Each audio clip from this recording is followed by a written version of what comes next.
Pong discussin natin yan. Samahan tayo ng Panginoon.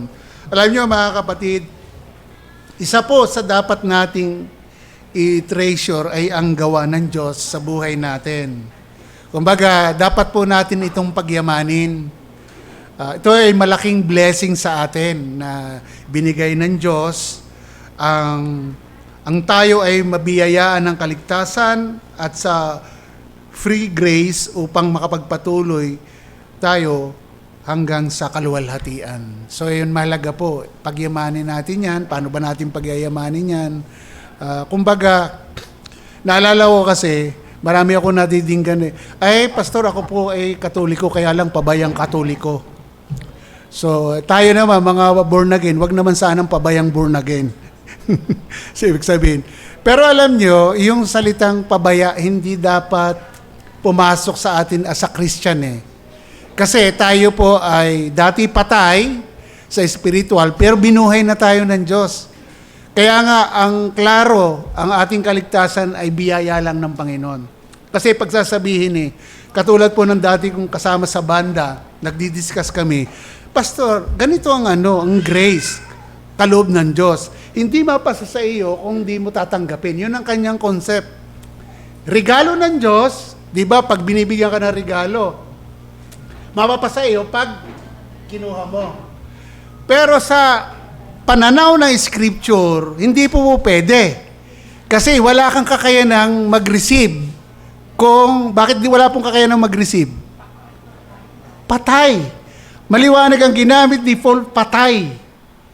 Ang patay, kahit kurutin mo yan, hindi yan naangal. Yun ang concept ng patay. Pagdating sa salvation, wala tayong kakayanan. Unless lang na mabuhay tayo sa Espiritu. No one can see the kingdom of God unless alam ninyo, di ba? Okay, pag-usapan natin to. Ang patunguhin ng ating lakbayin sa pananampalataya ang kaluwalhatian. Pagdating ng panahon, tayo ay luluwalhatiin. Maliwanag po yan. At sabi po ni Ligonier Ministries, ayon po doon sa article na ito, ang pagluwalhati ay panghuling binipisyo ng pagtubos sa orto salutis. Sabihin ang Order of Salvation, na naglalarawan sa pagkasunod-sunod kung saan ang mga pakinabang ng kaligtasan ni Kristo ay ilalapat sa kanyang mga tao. Ang pagluwalhati sa mga mananampalataya ay nakabatay sa pagluwalhati sa tagapamagitan pagkatapos niyang maisakatuparan ng gawain ng pagtubos. Malinaw po yan. Sa application ng pagtubos sa mga individual, ang pagbabagong buhay ay simula ng pagluwalhati dahil ito ay ang paglikha ng isang bagong kalikasan sa darating sa ganap na pagpapahayag nito kapag tayo ay niluwalhati. So maliwanag po yun ang binanggit doon sa article na yon. So, ito'y paborito ko pong talata doon sa Romans chapter 8 na huwag nating kalilimutan po yan, sorry. Kalilimutan yan. Ang lalaki naman, sir. Palitin mo na lang. So, huwag nating kalilimutan ang sinabi ni Pablo ayon sa Roma chapter 18. Sino po nakakaalam niyan? Para kay Pablo, yun daw kasalukuyang kapighatian na nadanasan natin dito sa mundo ay hindi daw po may kukumpara sa kaluwalhatiang darating. Ikaw, mananampalataya ka, tayo mananampalataya, tayo mga anak ng Diyos. Kung ano man ang dinadanas mo ngayon, pwedeng kapighatian yon. Pero lagi mong isipin, hindi daw maikukumpara yung karanasan mo ngayon sa kaluwalhatian. Yun po ang ating mararating sa biyaya ng Diyos. So ngayon, mga kapatid, pakibasa po yung 2 Peter chapter 1 verse 10. Sino pong gustong bumasa para makapahinga ko na kaunti? 2 Peter chapter 1 verse 10. Ito po yung ating pag-uusapan. Kaya nga mga kapatid, Yan.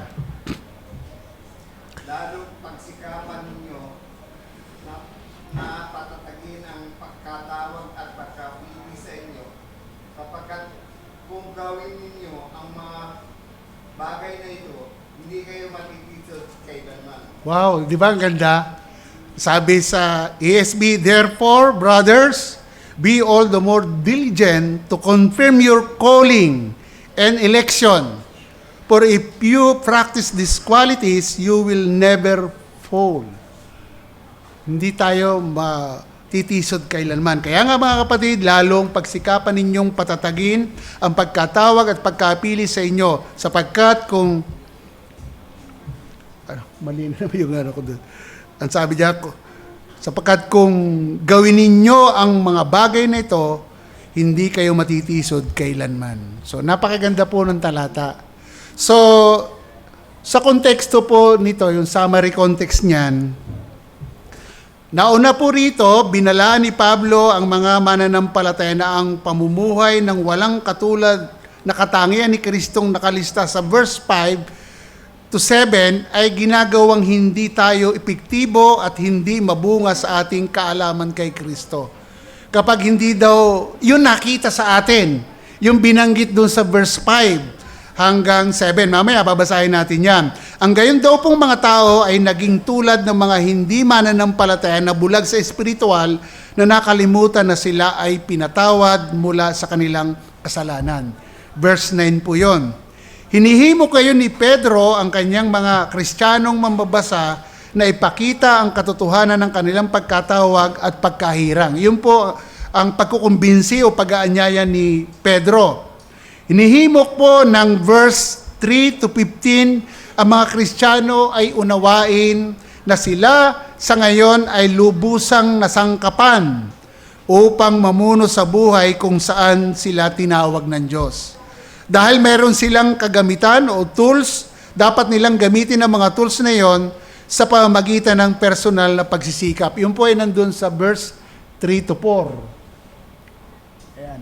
Then, ang paglago sa mga katangiang yon ay humahantong sa isang produktibo, mabisang buhay na pagkakilala sa Panginoon. Verse 8. Ang kakulangan sa mga katangian ni Kristo ay humahantong sa hindi magandang wakas ng buhay. Si Pedro po ay patuloy na nagpapaalala sa mamabasa sa kung ano ang kanilang nalalaman na ang layunin ni Pedro ay patuloy silang pukawin upang matiyak na maalala nila ang lahat ng ito pagkatapos na siya ay mamatay. Paano yung malapit nang mamatay si Pedro? So ngayon, binanggit ko lang po yung summary context ng ating pag-uusapan. Gusto kong i-message sa inyo, pagsisikap para patunayan ang pagtawag at pagkahirang. So, pag ganun po ba ang mensahe, conditional po ba yung ating kaligtasan? Kasi, pansinin ninyo, pwede po kayo mag-react. Pagsisikap para patunayan ang pagkatawag at pagkahirang. Conditional po ba yung ating salvation?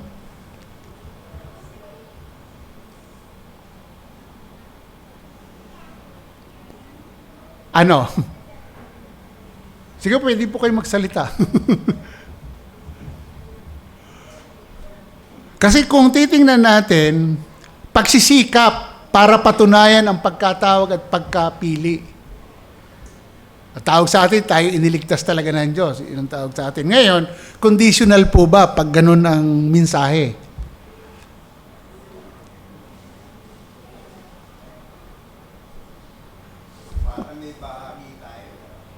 Pag ganun.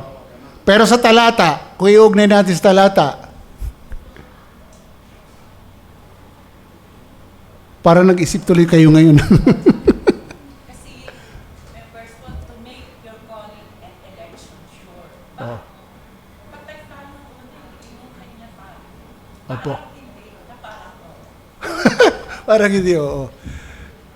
Ganito po, doon po sa, binigay ko yung mensahe yun para makita ninyo yung, kung ano yung kahulugan ng election, yung calling in election, para maintindihan natin. Ngayon, dalawang bagay ang gusto kong talakayin natin sa mga tanong. Ano ang kahulugan ng pagtawag at pagkahirang? Calling in election. Ano ba yung kahulugan nito?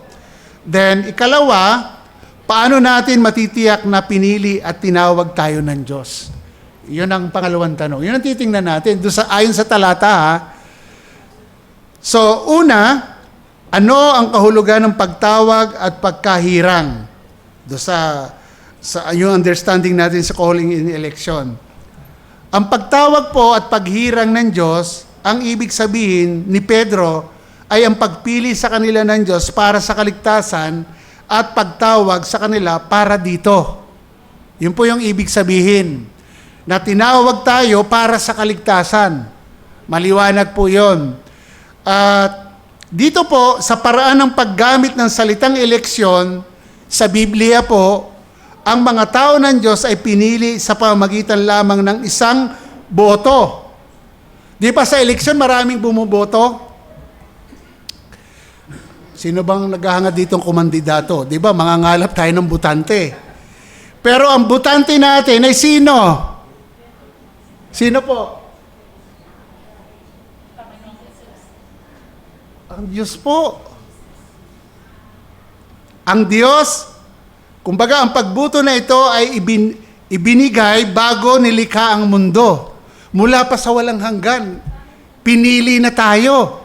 Hinirang na tayo. At ang humirang sa atin ay ang Diyos mismo.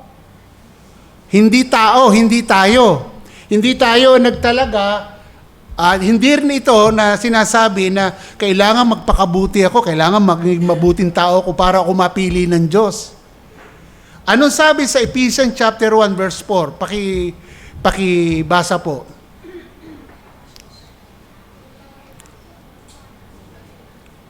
For He chose us in Him before Kailan? the creation of the world. Kailan daw tayo pinili? Before the creation. O kailan ka sinilang? Kailan ka naging tao?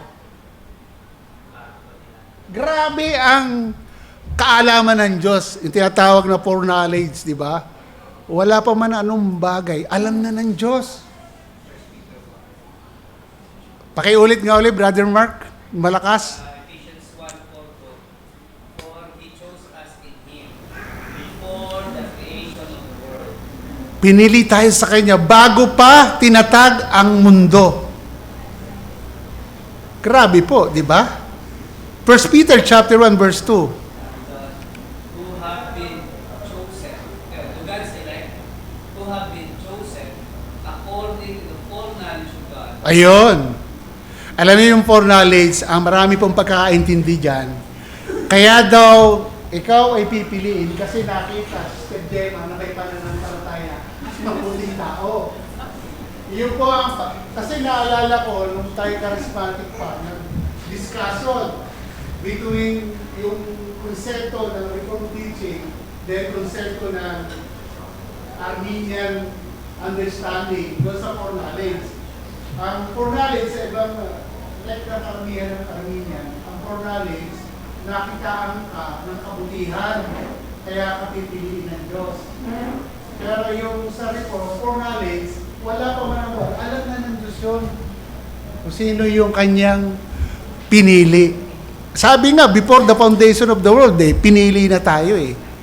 Ganon natin uunawain yung pagkatawag at paghirang sa atin. Eh ngayon, anong dating sa inyo mga kapatid kung ganon? Sa inyo po, paano nyo i-appreciate yun? Paano nyo i-acknowledge yun? Ano yung reaction nyo doon sa pagkapili ng Diyos at pagkahirang sa atin? Pagpapasalamat? Ano sir? Humbling. Ano pa? Pagpupuri, oh. Grabe po. Ang pumili sa atin ay ang Diyos. Siya lang ang bumoto. Wala siyang kalaban. Diba? Grabe po. Ganun natin i-appreciate yung kabutihan ng Diyos. Gayon natin i-appreciate yung pagkakaligtas sa atin. Hindi mo alam na ikaw ay pinili at tinawag. Opo. Ay ako, 1961 pinanganak. Like Jeremiah, di ba? Si Jeremiah. I think 1:5, kung di ako nagkakamali. Wala pa sa sinapupunan. Pinili na si Jeremiah mula sa sinapupunan. Si Pablo, ako hanga sa kabutihan ng Diyos. Pero si Pablo, Galatia 1:15, anong banggit doon? Pakibasa nga po. Jeremiah muna. Chapter 1, verse 5. Sige, yung unang nakakita, may premyo. Hindi po. Wala po. Wala po dyan sa lesson natin, pero nare-recall ko lang para makita natin yung pagpili talaga ng Diyos. Bago kita iniwan na sinapupunan, ay kilala. Yes! Si Jeremiah yan, ano? Jeremiah, Pakilakas po. bago kita iniwan sa sinapupunan, ay kilala na kita. At bago ang ipanganak, ikaw ay aking pinalaga. Inilang kitang propeta sa mga bansa. Di ba? Bago pa inanyuan si Eva at Adan, kinirate mula sa alabok. Ba't tayo ay procreation? Kagagawa na ng ating mga magulang. Di ba? Procreation. Pero, my point is, Psalms chapter 139, verse 13, hinuhulmahan tayo ng Diyos. Pero sabi kay Jeremiah, bago ka pa hulmahan, pinili na kita. O sakto, before the foundation of the world, pinili na. Ang pinag-usapan natin, tinawag tayo para sa kaligtasan, bago pa natatag ang sanlibutan. So, tingnan pa natin ang mga talata. Chapter 6, nandyan, verse 37, Romans chapter 1, verse 6, then Romans chapter 8, verse 28 to 30. At yan kanina, yung Ephesians chapter 1, verse 4. Sige, tigi-tigisa po tayo. Kasi maluluto daw ang ating pagkain alas 2 eh. John 6, verse 37. Sige po. All that the Father gives me will come to me, and the one who comes to me, I will certainly not cast out. Ayun, di ba? So, wala daw makalalapit sa anak, kundi ilalapit ng Ama. Gawa pa rin ng Diyos. Pinili na tayo sa walang hanggan, tapos hindi tayo makalalapit kay Kristo kung hindi ilalapit ng Ama. So paano natin i-appreciate? Napakabuti talaga ng Diyos. Isipin nyo, nakaupo ka ngayon, nabiyayaan ka ng kaligtasan, bago pa tinatag ang mundo, napili ka na, tapos ngayon tinawag ka ng Ama, inilapit ka kay Kristo sa pamamagitan ng Ebanghelyo, kaya ka lumapit kay Kristo at sumampalataya sa Kanya. Yung binanggit ko kanina sa preaching, basahin niyo yung, kung sino yung nagbasa kanina, o kahit doon sa Tagalog, John chapter 6 verse 37, saka yung 44 at saka 37 at saka 44. Sige po, pakibasa ko yung namin, malakas. Ang lahat ng binigay sa akin ng Ama ay lalapit sa akin. At ang lalapit sa akin kailanman ay hindi ko itatapos. 44. Walang tao makalalapit sa akin, malibang ilapit siya ng Ama na nagsugo sa akin at sa hindi kong bubuhayin sa uling araw. Ay, paano naglalapit ang Ama? Verse 44. Sige. Ayun na, Ayun na. 45 pala, sorry. 45. Para ko naglalapit. sa mga propeta, Ayan. tuturuan nila ni silang lahat ng Diyos. Ang bawat narinig at matuto sa Ama ay lumapit. Ayun. Yung paglalapit ng Ama, bawat tuturuan ng Ama at nakarinig, take note, nakarinig at natuto, anong mangyayari doon sa natuto? Lalapit kay Kristo. Pero nauna yung binanggit natin, nagtuturo ang Diyos. At ang nakikinig sa kapangyarihan ng Espiritu Santo at natuto, lalapit kay Kristo. Ganun po ang pangyayari. Kaya tayo nakalapit kay Kristo. Kasi pinili ka na bago natatag ang mundo. Romans chapter 8, Romans chapter 1 verse 6, pakibasa po. Malakas. Kuya Leo, baka nakita na po nyo. Sa mga ito ay kasama kayo ng mga tinawag kay Kristo. Mga tinawag kay Kristo. Tinawag tayo ng Ama kay Kristo. Kasi siya lang naman talaga ang pwedeng mamagitan, si Kristo. Then, Romans chapter 8 verse 28 to 30.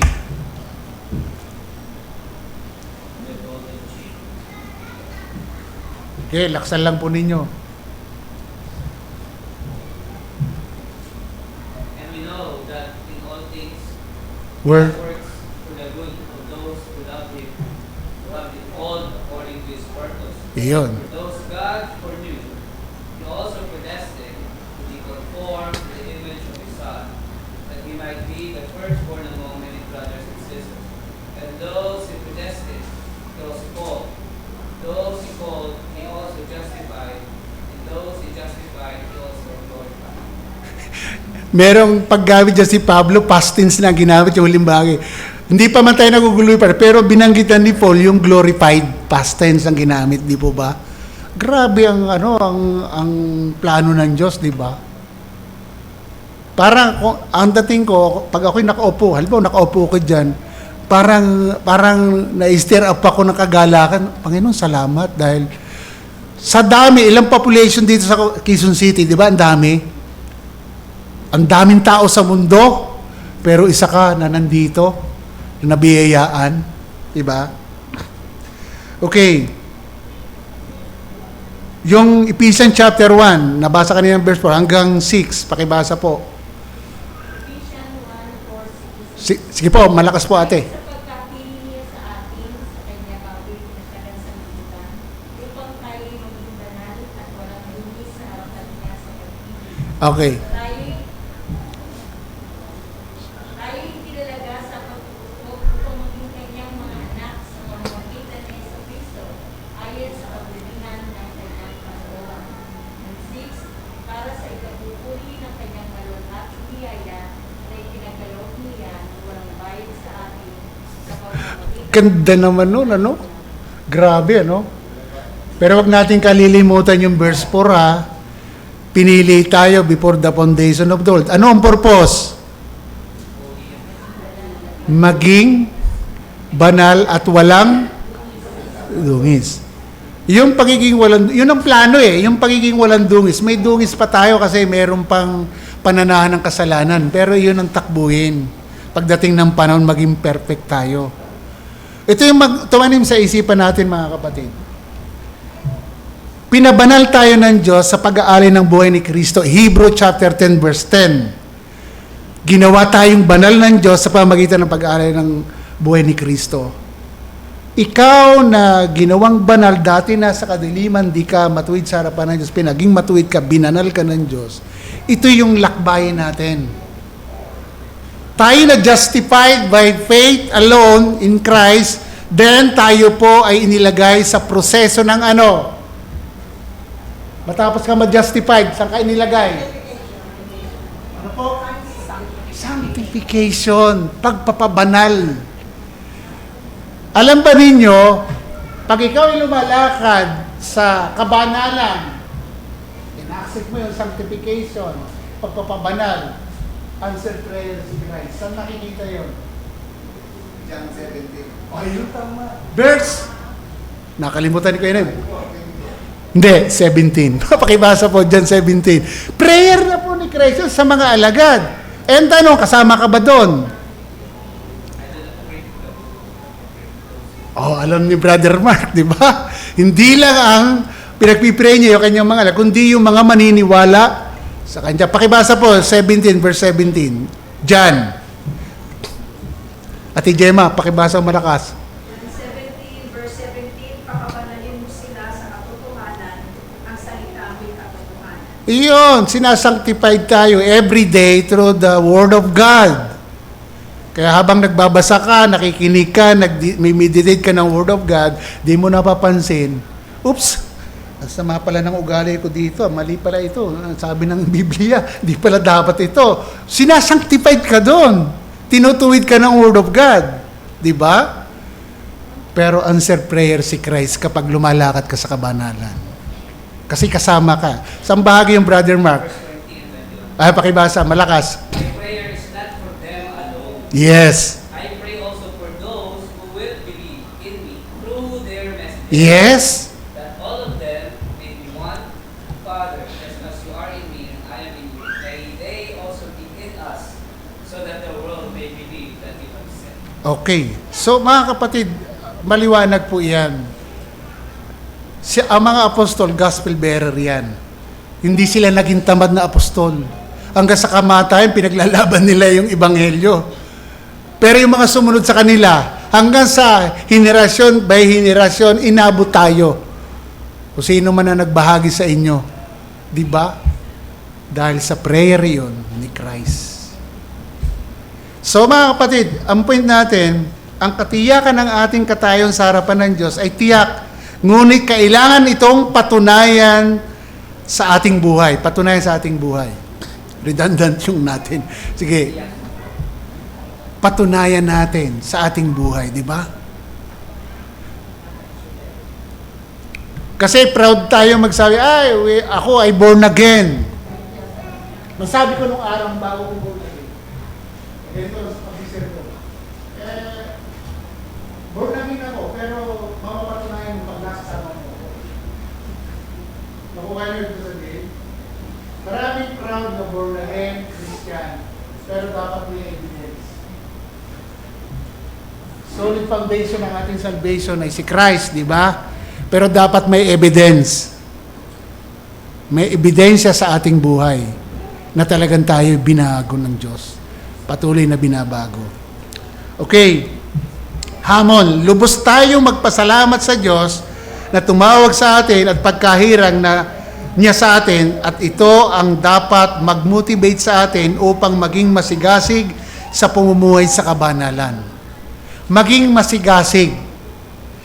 Ang kaligtasan natin ay hindi conditional. Gawa yan ng Diyos, bigay yan ng Diyos, biyaya yan ng Diyos. Pero dapat patunayan ang ating kasigasigan, pagpupursigi na patunayan natin, i-confirm, sabi sa ASB, i-confirm yung ating calling and election. Saan makukonfirm yon? Sa ating life. Ang dami nagsasabi, ako'y kay Kristo. Ang dami nagsasabing, kilala ko ang Panginoon. Kilala ko si Kristo. Kailangan with evidence. Diba, palasak tayo, kabisado natin ang tulip. Sige nga, sino pwedeng mag-ano ng tulip? Ano ang kalulihan? P. Alam niyo yung ano, pero yung una, total depravity. Tapos ano sunod? Yun. Then, ano pa, yung L. Ginagamit ngayon ni Pastor Noel, particular redemption. Ginagamit ngayon. Pero yun pa rin limited atonement. Yun naman. Di ba? Di ba? So yung perseverance, mayroong evidence ng perseverance of the saints. Patunayan natin, mga kapatid, na tayo ay tinawag ng Diyos at pinili ng Diyos. Paano natin matitiyak na pinili nga tayo ng Diyos? Ang isang paraan ay sa pamamagitan ng pagdaragdag ng magagandang katangian ng verse 5 to 7. Balik tayo sa teksto natin, 2 Peter chapter 1. Sige, pakibasa nga ng basahin ko sa Tagalog para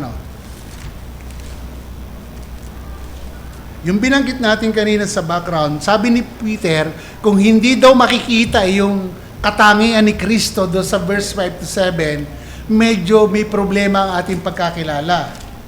Sige po. Ayan pa rin, nandito eh. Sinong gusto mo? Brother Mark, sige. Dahil dito, gawin ninyo ang lahat ng Sige. na gustusan ang inyong pananampalataya ng kabutihan. Kabutihan ng kaalaman, ang kaalaman ng pagpipigil, ang pagpipigil ng pagtitiis, ang pagtitiis ng pagiging makadiyos, at ang pagiging makadiyos ng pagmamahal sa kapatid, at ang pagmamahal sa kapatid ng pagiging. Doon muna. Bago yung verse 8. Yun daw po. Para patunayan natin, tumanggap tayo ng faith na katulad ng pananampalataya ng mga alagad. At verse 3 and 4, anong ibinigay ng Diyos? Pakibasa yung verse 3 and 4. Okay, malakas, pakibasa. Ay, wala dyan yung 3. 3, yan, ito. Mark, pakibasa uli. Ipinagkaloob sa atin ang kanyang banal na kapangyarihan, ang lahat ng mga bagay na kailangan sa buhay pagiging makadiyos. Sa pamamagitan ng pagkakilala sa Kanya at tumawag sa atin sa kanyang sariling kalwalhatian at kabutihan. Gayon niya ipinagkaloob sa atin ang kanyang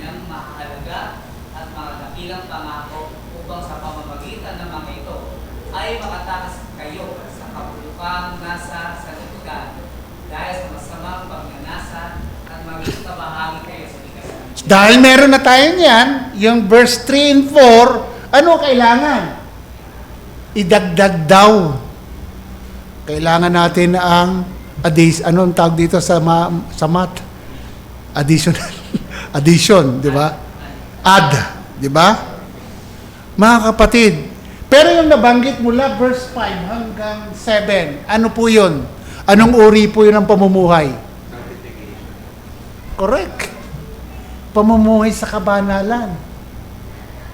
Di ba, sinabi ko nung nakaraan sa preaching, ang kabanalan kasi nung araw, nakabelo, tapos may dala kang Bible pumunta sa belo. Yan daw, banar daw yan. May hindi lumakad.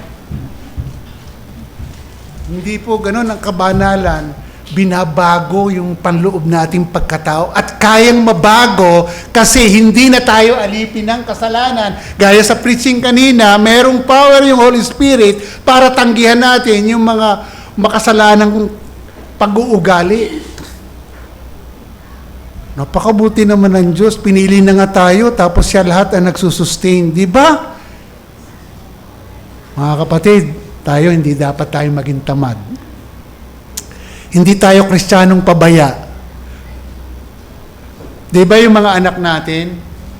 Anong napapansin natin sa mga anak natin pag lagi natin silang sinusuportahan, pag lagi natin silang inaalalayan, pag lagi natin silang kinakalinga, binibigay ang pangangailangan. Ano napapansin nyo sa inyong mga anak?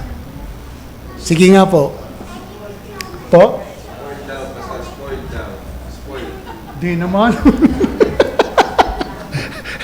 Hindi, sa pagtuturo yun. Ibig ko sabihin, pero, dapat maging spoiled tayo sa pamumuhay sa kabanalan. Hindi pag sa Diyos. Ang ibig ko sabihin, kung better example yun, nakikitaan natin yung pagpupursigi ng mga bata. Kasi mahal mo siya. Dapat ganun natin tingnan ng Diyos. Grabe, provided lahat. Tapos minsan, wag naman pumasok sa atin ang mga hindi lang naibigay yung ating kailangan, magre-reklamo tayo. Bakit, Panginoon? Mananampalataya naman ako. Bakit di ko maranasan ng ganito? Bakit? Ang mga apostol ba mayaman?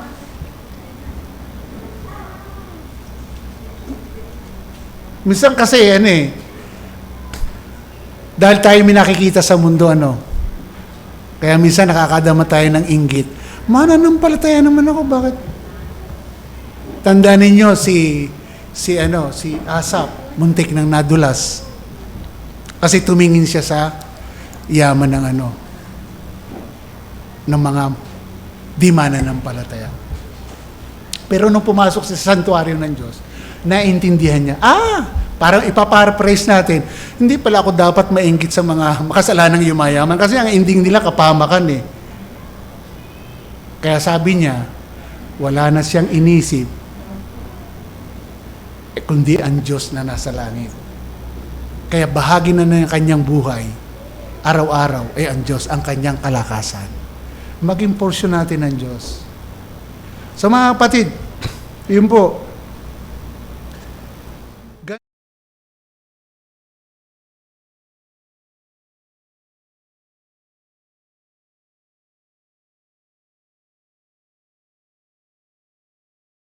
Natin Verse 8. Ano sabi? Diyan, mas malinaw yung basahin dyan . Sapagkat kung ang mga bagay na ito ay nasa inyo at umarami, Yun. hindi kayo magiging mga walang saysay o mga walang bunga sa pagkakilala sa ating Panginoong Jesucristo. Hindi raw mawawalan sa isa, pero kailangan na. Kung nasa atin, ano pa ang dapat? Dumarami, lumalago. Nag-i-increase. O halimbawa, medyo pangit ang ugali mo, hindi ka mabait, may kaunting bait na nabago. Pero dapat bumait ka pa ng bumait. Dati may kaunting kababaang loob, pero kakaunti pa. Kailangan full in humility, meron ka nun. Kasi yan po yung kabanalan. Hindi naman po tayo perfect kasi nga sumasabit pa rin tayo. Unang-una, may indwelling sin, natitrigger tayo, natitrigger ang ating emotion. Di ba? Pag pagod na pagod ka, hirap na hirap ka sa trabaho, yung mga lalaki, yung asawang lalaki, pagod na pagod sa trabaho, pagdating sa bahay, walang sinaing, walang mananampalataya ito ha. Walang sinaing, walang lutong pagkain. Ay kahit mananampalataya, may inis kasi gutom na gutom. Gutom na, tapos walang pagkain. Tapos nakitaan si wife.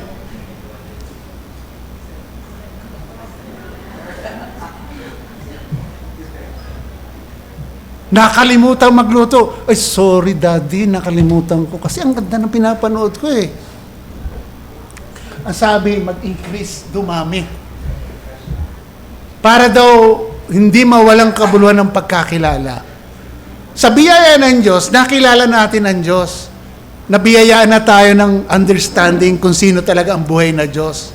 Tinawag na tayo ng Diyos. Di ba nyo napapansin, napakabuti ng Diyos? Patuloy ang kanyang pangangalaga sa atin. Yung ginagawang pag-aaral every Sunday, yung tinuturo ni Deacon Anthony, Christian Holiness, napakaganda nun.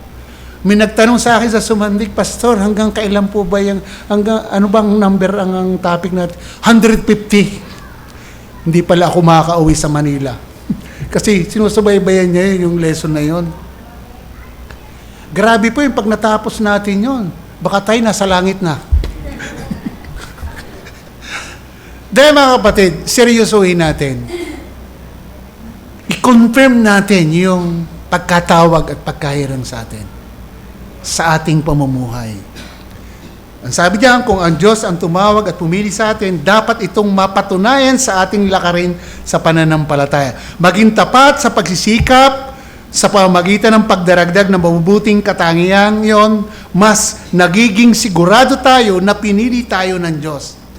Lumalago ang ating pagtitiwala sa Kanya at kasabay nito ay lumalago rin ang ating lakas na manindigan. Tama po. Kaya mong panindigan yung katotohanan na tinanggap mo sa Panginoon. Bakit kaya mong panindigan? Kasi nakikita naman sa buhay mo eh. Walang maibabato yung ating kapitbahay. Oh, mga born again na yan, pare-parehas lang yan. Kasi kaya nagiging pare-parehas kasi nga hindi makitaan ng bunga. Yes, nadudulas tayo. Pero isa sa malagong Kristiyano, isang indikasyon na lumalagong Kristiyano, mga kapatid, kapag nakamali, nadapa, ano? Humihingi ng tawad. Kaya niya humingi ng tawad. Sino ang perpekto dito? Pakitaas ang kamay, ako'y magpapaseminar. Wala, di ba? Pero by the grace of God, nakakatayo tayo. Gaya ng ating devotion kahapon, di ba? Ang partial na pagsunod, Ati Ean? Yung partial na pagsunod? Disobedience. May nagtanong ako, paano yung kung minsan nga, parang naiintindihan mo, hindi mo agad nasunod. Katapat nun, repentance. Panginoon, patawarin mo ako kasi hindi ko agad nasunod. Kailangan ko pala agarang sundin. Humility. Naluluwalhati ang Diyos kapag meron tayong pusong mapagpakumbaba. Nagre-repent tayo sa pagkakamali. Pero kailangan mag-grow. Kailangan mag-grow tayo. Point natin, ang bawat mananampalataya ay mayroong responsibilidad sa kanyang kalagayan sa harapan ng Diyos. Take note, responsibilidad. Kasama ng gawa ng Diyos, Philippians chapter 2, verse 13, pakibasa.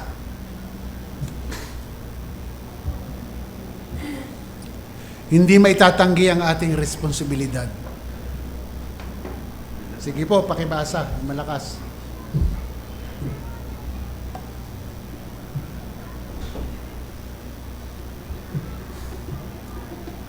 Pakibasa po. Malakas po, sige. Sapagkat Diyos ang gumagawa sa inyong maging sa pagnanasa at sa paggawa ayon sa kanyang mabuting kalooban. Grabe. Diyos ang gumagawa. Bakit? Di ba yung preaching natin kasi may yung Holy Spirit, di ba, nagbibigay ng desire. na magawa mo ang kalooban ng Panginoon. Kasama ng ating responsibilidad. Anong sabi sa verse 14?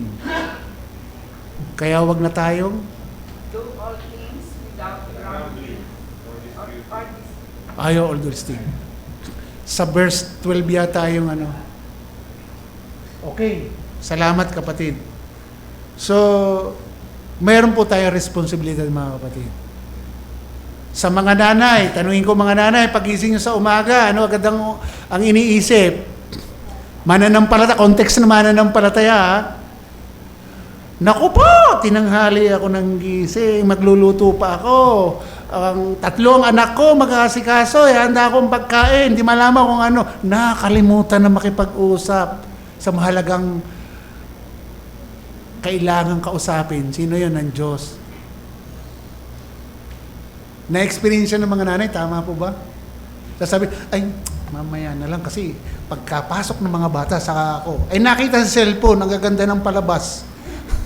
Nakalimutan na mag-pray. Mga kapatid, may responsibilidad po tayo. Kumbaga, ang tawag ko dyan, ang relasyon natin, yung pananalangin, hiningan na natin yan, mga kapatid. Hiningan na natin yan.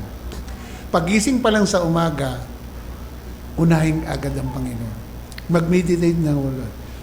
Pastor, tinanghali ako eh. Eh bakit?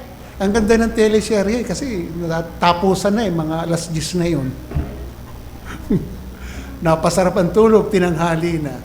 So mga kapatid, ang gusto ko lang sabihin, lahat tayo may kahinaan. Hindi natin kinukundina, may mga bagay na dumadaan dyan. Pero pag-isipan natin yung ating responsibilidad sa harapan ng Diyos. Kaya ang challenge ko po, mga kapatid, ang isang Kristiyano o isang mananampalataya ay hindi isang anak ng Diyos na pabaya, tamad. At hindi dapat ipagmalaki na nailigtas na ako. Tinawag na ako ng Diyos at pinili na niya ay ako'y okay na ako. Sorry, okay na. Ang buhay Kristiyano ay pagpapatuloy, nagpupursigi at nagsisikap upang mas lalong mapatunayan ang pagkatawag at pagkapili sa atin ng Diyos. I-prove natin by evidence ng ating life. Nagpupursigi tayo sa buhay Kristiyano. Magagawa po ba natin yon? Glow. Talaga, hindi natin maiwanan ng grace ano? Kasi doon lang talaga Doon lang tayo kakapit sa biyaya ng Diyos. Kasi kung titingnan natin, kaya pala ang Panginoon, sabi niya, sino mang nais maging alagad ko, pasanin niya ang krus araw-araw. Sige nga, tingnan nga natin, ano ba yung pasanin ng krus araw-araw? Diba? Sige nga po yung nakakaalam para malaman ko rin. Ano po ba yung pasanin ng krus araw-araw? Sinabi ni Christ.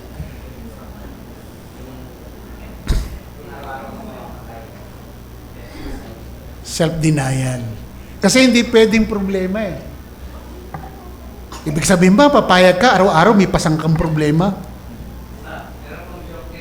Sige po. Siguraduhin mong matatawa kami ha. Sige. Hindi, paliwanag mo lang. Sige. Yung sabi ng isang ang cross ka daw, yung din Nakakatawa nga.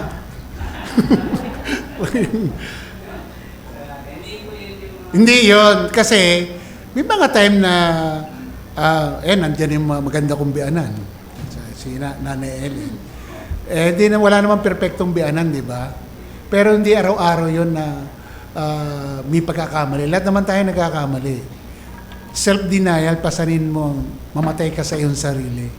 Kaya pala yung sinabi niya. Kasi kung hindi ka mamamatay doon sa iyong sarili, hindi mo kayang sumunod talaga sa Panginoon. So yun, hindi pwedeng pera. Kasi hindi naman isang taong kang walang pera. Di ba? Hindi yung anything na iniisip mo na pasanin ng krus mo. So, Sabi po sa unknown source, ito po yung panghuli. Gusto kong basahin sa inyo. Nung bata pa si Reyna Victoria, hindi niya alam na nasa linya siya para sa trono ng England. Ang kanyang mga instructor na sinusubukang ihanda siya para sa hinaharap ay bigo. Bakit po? Dahil hindi nila siya mamotivate itong si Victoria. Hindi lang niya siniseryoso ang pag-aaral, hindi siya seryoso sa kanyang pag-aaral. Sa wakas, nagpasya ang kanyang mga guro na sabihin sa kanya na isang araw ay magiging reyna siya ng England. Nang marinig ito, tahimik na sinabi ni Victoria, kung gayon, magiging mabuti ako. Ang pagkaunawa naman niya, ang mataas na tungkuling ito ay nagbigay sa kanya ng responsibilidad na lubhang nakaapekto sa kanyang pag-uugali mula noon. Bakit ko po kinote ito? Hindi natin alam before ang plano ng Diyos. Di po ba? Hindi mo alam na ikaw ay lumaki sa iyong relihiyon, na baka baaring sinabi mo, dito na ako mamamatay. Kung saan ako nagising, dito na ako mamamatay. Kung saan ako nagising na paniniwala, dito na ako mamamatay. Pero hindi mo matatawaran nung ipaunawa sa iyo ng Diyos. Nung tawagin ka, pinili ka na bago tinatag ng mundo at ngayon tinawag ka kay Kristo, naintindihan mo na ngayon ang iyong katayuan sa harapan ng Diyos. Ang gusto kong i-point, maging mabuti ang iyong lakarin sa pananampalataya. Kasi alam mo na, si Victoria, nung maintindihan niya, siya pala ay magiging reyna, naintindihan, nagpakabuti siya. Ganun tayo mga kapatid. Dapat tahakin natin ang kabutihan tungo sa kaluwalhatian ng Diyos. Alam niyo mga kapatid, mas tiyak ang ginawang pagliligtas ng Diyos sa atin at ito ay isang malaking biyaya para sa atin. Kung alam natin ito na tayo ay tinawag at pinili ng Diyos, mas lalong pagbubutihin natin ang pamumuhay sa kabanalan upang marating natin ang kaluwalhatian. Alam niyo mga kapatid, para sa akin, ang eternal life ay higit kaysa maging Queen of England. O kaysa maging king ka sa isang kaharian, masigit ang eternal life. Si Haring Solomon, alam natin, bumagsak si Haring Solomon, di po ba? Ilan na kanya naging asawa? Huwag natin gagayahin, ha? O, mo, 1,000, ang dami, ha? O, sige, pakilakas po. O, alam ni ate, sige, 700 ang...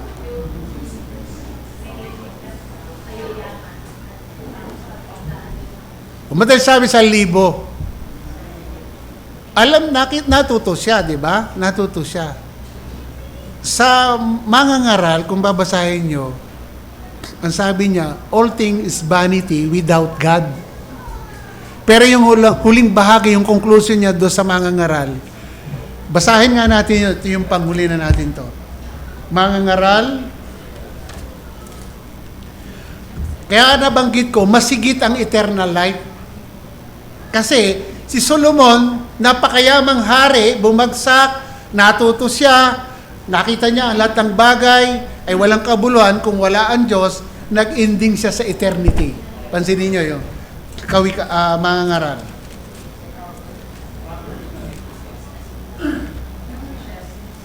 Ecclesiastes.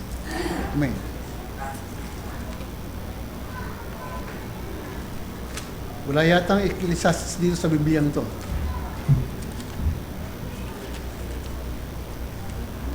Ito po.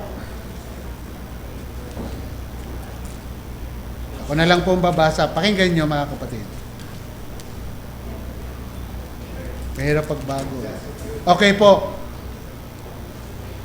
Verse 13. Ito yung conclusion niya. Pakinggan nyo mga kapatid. Ito ang wakas ng bagay. Lahat ay narinig.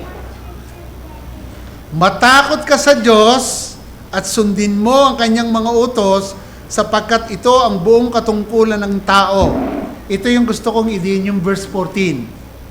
Sapagkat dadalhin ng Diyos ang bawat gawa sa paghukom, pati ang bawat lihim na bagay, maging ito ay mabuti o masama. Nagwakas siya dun sa kahinat nga ng ating gagawin. Eternity. Paghuhukom, di ba? Ngayon ang tanong, buhay mo, kapalit ba eternity? Magbabase yan sa ebidensya ng ating pagpapatunay na tayo tinawag at pinili ng Diyos. Pagpalain tayo ng Diyos. So, okay po, pwede pong magtanungan. Nariyan naman ang ating mga theologian. Sige. Ano pa yung gusto nyo linawin? 2:00 daw yata maluluto ang pagkain eh. Ito sa chapter 4. Sapagkat dadalhin ng Diyos ang mga bawat gawa sa paghukom, pati ang bawat lihim na bagay, maging ito'y mabuti o masama. So, ibig sabihin, dadaan pa tayo sa paghukom. Hindi po. Haharap tayo kay Kristo, hukuman ni Kristo, hindi para hatulan. Kundi bigyan tayo ng pwedeng reward, gantimpala. Kasi justified na tayo. Romans chapter 8 verse 1. Lahat ng kay Kristo ay hindi nahahatulan. Pero pinapakita dyan na kung ikaw ay Kristiyanong pabaya, pwede kang sumabit dyan. Diba? Pero ini-encourage natin bilang mananampalataya, mabuhay tayo sa katuwiran ng Diyos. Pero yung mga taong walang pagkakilala, haharap talaga sa hukuman ni Kristo. Sa 1 Corinthians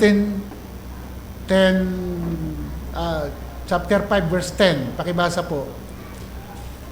Church ng Corinthian ang binabanggit dyan. Kasi haharap talaga kay Kristo. For we must all appear Iyan. before the judgment seat of Christ, so that each one may be recompensed for his deeds in Oh. the body, according to what he has done, whether good or bad. Ngayon, good and bad.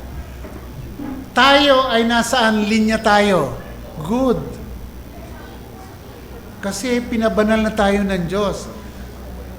Pero haharap tayo para tumanggap ng reward. Gantimpala. Anong sabi ng James chapter 1 verse 12?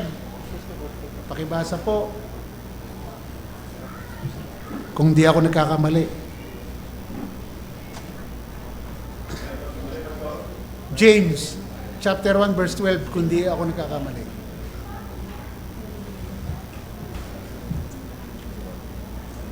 Blessed is a man who perseveres Yan. in trial. For once he has been approved, he will receive the crown of life, which the Lord has promised to those who love him. Oh, promise to those who love Him. Sino yung magpipersevere? Yung binanggit ko kanina, perseverance of the saints, do sa tulip. Yun ang mga Kristiyano. Nagpipersevere hanggang wakas. Yun daw ang tatanggap ng di ko na ni? Crown of life. Wow! Saan ibibigay yon? Sa mga nagmamahal? Those who love him. To those who love Him. Nagmamahal sa Kanya. Di ba? Grabe ang gawa ng Diyos, di ba? So ano pa? Sige po.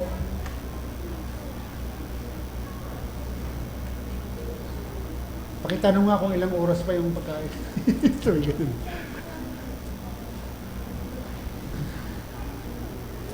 Sige po, pwede kayong magtanong. Sige. Ano po ba yung pag sinabi pagpapabay sa Kristiyano? Parang madali lang intindihan. Huwag kang manalangin. Huwag kang magbasa ng Biblia. Huwag kang dumalo sa gawain. Lahat ng ating responsibilidad with regard sa spiritual, bilang mananampalataya, huwag kang maging tamad doon. Yung mga means of graces, mga kapatid, ano yung means of graces? Fellowship. Ano pa? Prayer meeting. Hello! Prayer meeting! Hindi naman tayo doon. Kasi iba may mga obligasyon. Kaya tawag ko victim ng work. Isa may mga trabaho. So, hindi natin dapat po din. Pero kung ikaw naman sa bahay, ganito ang ginagawa mo, oras ng prayer meeting. Ganda naman ito, oh. Pero bahala na sila mag-pray. Okay, dito, oh.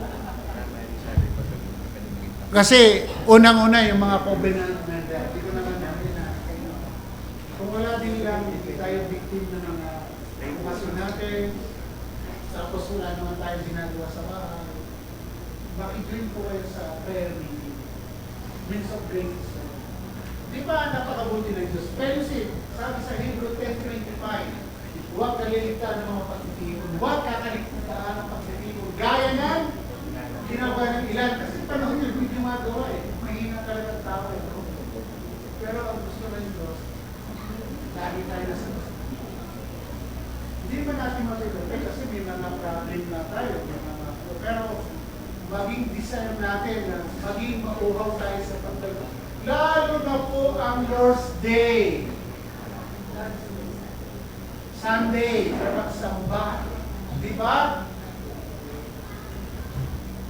Sabi sa Jeremiah, antipan daw ng Diyos, ang law ay hindi na isusulat sa bato. Saan isusulat? Saan sa bagong tipan yung sinabi? Hindi po. Hebrew, chapter 10. Basahin natin.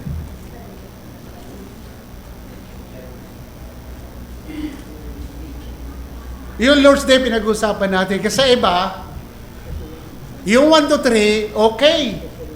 So, proud na proud. Huwag kang sasamba. Saan?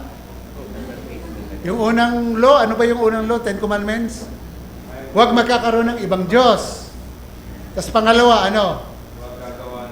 Huwag gagawa ng mga images. Pangatlo, huwag babanggitin ang pangalan ng Diyos. Ba't yung 4? Nung isama rin ng Panginoon yung 10 Commandments, 1 to 4. Pasado na tayo sa pasado na tayo sa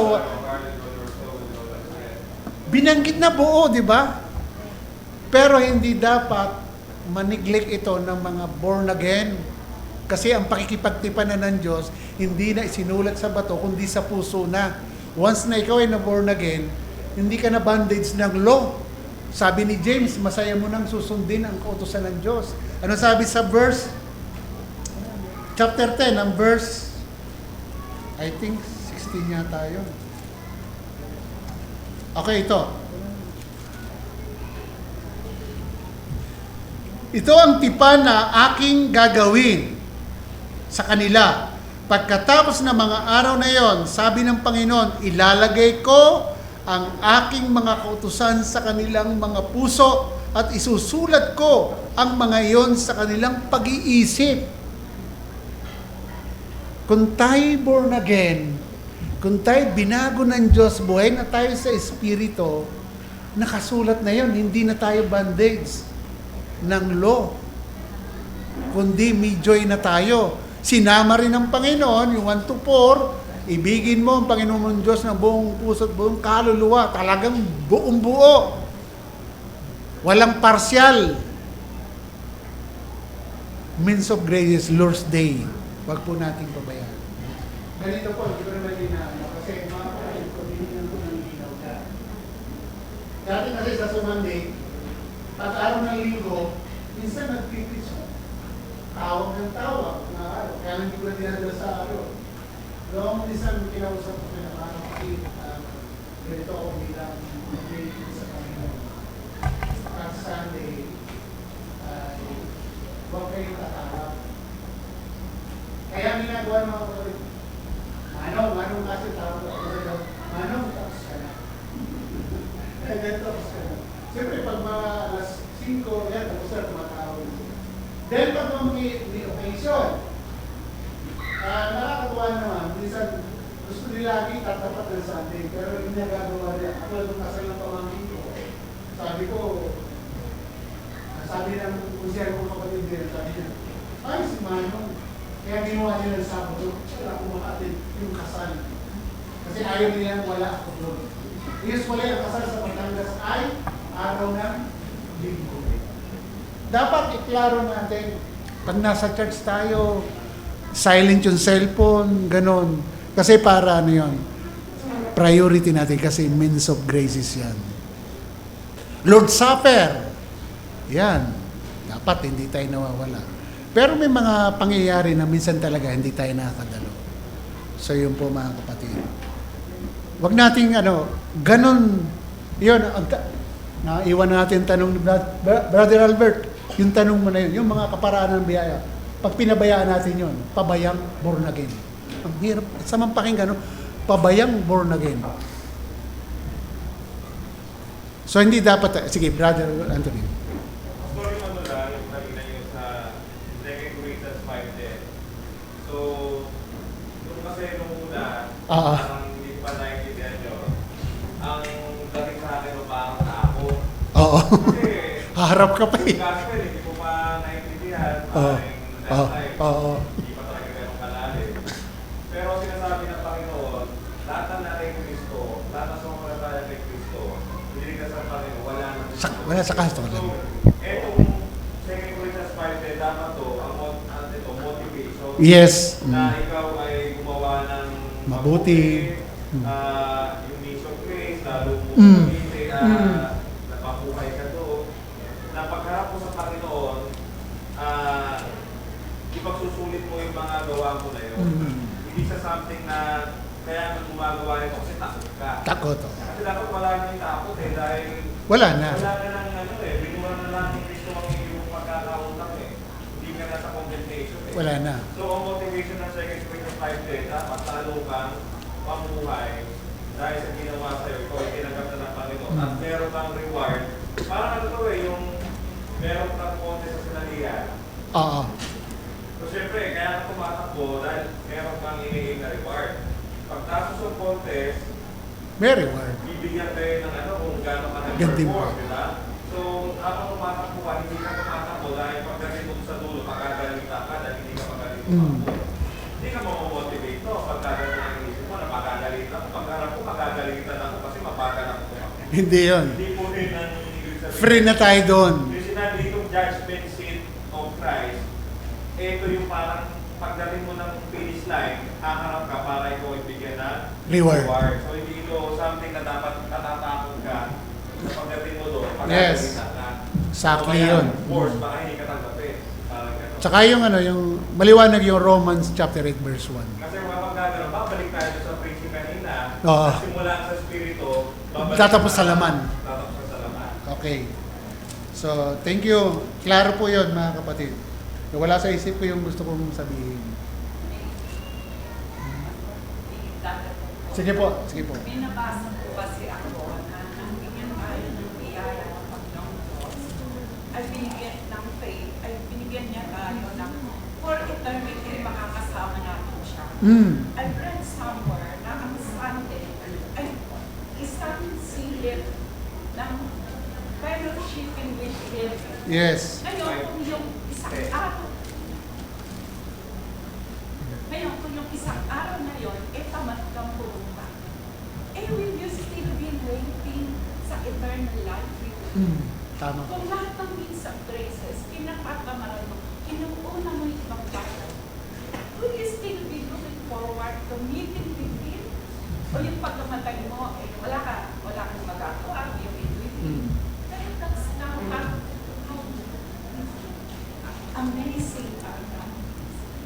Thank you po, ate. So, isa lang, huli na lang bago tayo mag-pray. Ito po ay kabisado natin, Ephesians chapter 2, sapagkat tayo kanyang pinakamahusay na gawa na nilalang kay Kristo Jesus para sa mabubuting gawa. Take note ha, good works. Kailan daw ito inihanda? Inihanda ng Diyos nung una pa upang siya nating lakaran. Kanina, verse 4 ng chapter 1, pinili na tayo bago natatag ang mundo. Ano ang purpose? To be holy and blameless. Tapos chapter 2, By His grace, naligtas tayo at tayong pinakamahusay na gawa. Pero meron siyang layunin, nilalang kay Kristo Jesus para sa mabubuting gawa. Ang tanong ko, ano itong mabubuting gawa? Sige po.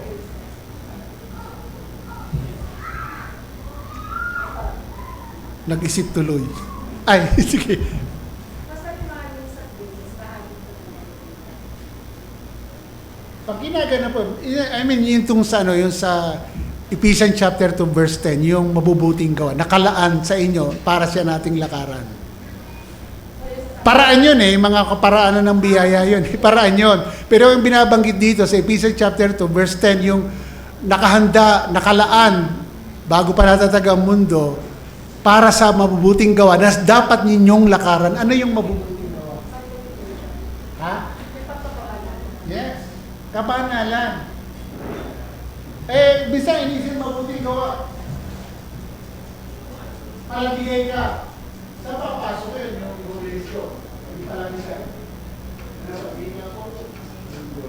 Ha? Kasi mabuting gawa ka po yun. Ano yung paano natin kukunin ko sa kabanalan?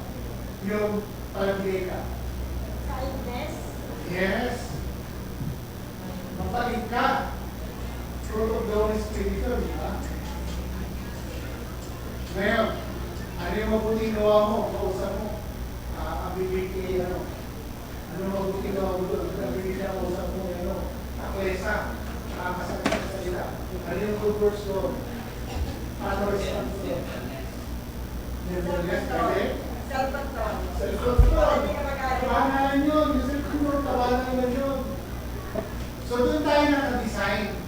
Hindi na kukontrol mo na. Kasi minsan, pag sinabi good words, dapat mag-alag ka sa akin. Bakit? Kabalik ka. Doon natin i-connect yung kabanalan kasi mabalik ka. Yung mapapigil ka sa sarili kasi hindi ka patolak. Alam mo yung patolak? Inuulit mo. Hindi ka patolak. Siyempre, ayun po, ganun natin. Nakadesign po tayo doon kasi plano ng Diyos, kabanalan, wala tayong kapintasan pagdating ng panahon. Ang tinatamaan doon, yung ating mga karakter. Sige po. Last question ako. Aside po ba dun sa eternal life as reward, may iba pang reward na ibibigay? Hindi ko may papaliwanag siya kung ano yung ibibigay. Kasi sabi sa Korinto, di pa nakikita ng mata, hindi pa nahahayag ang inihanda ng Diyos para sa mga nagmamahal sa Kanya. Mostly talaga, walang hanggang buhay ibibigay sa atin. Di natin alam. Kasi kung sabihin ko sa inyo, yung magandang pinto ng ating bahay doon, baka hindi naman ganun. Pero may description po. Na? Wala sa kagandahan daw, kahit anong pinakamagandang nakita. Hindi po mayahambing. Hindi mayahambing. Madalit sabi, kung binanggit ng Biblia, hindi naman kinalaro eh. Pastor, sabi lang po dito sa 1 Peter, Hindi nasisira. hindi ito inheritance that Hindi. you perish, Oo, hindi. is kept in heaven, Tama. shielded by God's power. Hindi nasira. So kung yan ang totoo, kaya ang magiging kalagay natin, balik tayo doon sa ating topic, i-confirm mo sa sarili mo ang pagkatawag at pagkapili sa ng Diyos. Maging masigasig ka. Ang sabi ng huling bahagi, kailanman ay hindi ka matitisod. Okay, pangatlo ng sign. Na tayo, mag-pray na po tayo. Panginoon, salamat po sa nakikita ko po, Ama, dahil kay Kristo, kayo po ay mabuting Diyos, mabuting Ama.